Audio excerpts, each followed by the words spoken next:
Caliper brakes are a classic brake style found mostly on road and city bikes. When they're set up properly, they work great, and here's how to set yours up to work perfectly.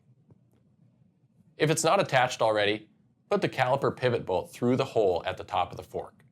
Using a 5mm Allen wrench, tighten the nut from the back side of the fork.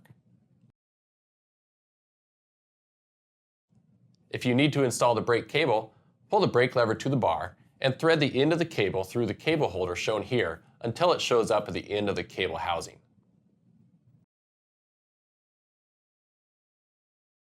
Pull the end of the cable and make sure the head of the cable is fully seated in the holder.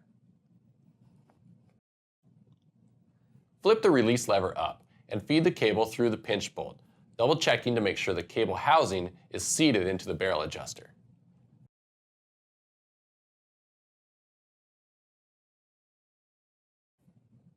Squeeze the brake arms toward each other and tighten the pinch bolt when there's just enough room to be able to take the wheel in or out. When you flip the release lever down, the brake pads will move closer to the rim. Give the brake lever a squeeze. The pads should contact the rim with the lever about halfway through its full range of movement. If you have one brake pad contacting the rim before the other, you can adjust this by using the centering screw, which is found near the top of the brake body.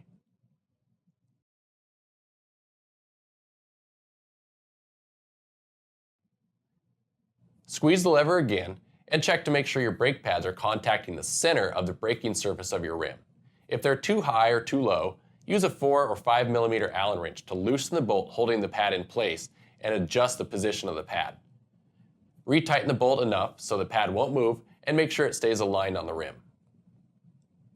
The final step is to trim off the excess cable about 1.5 inches below the pinch bolt and cap the end with a cable crimp.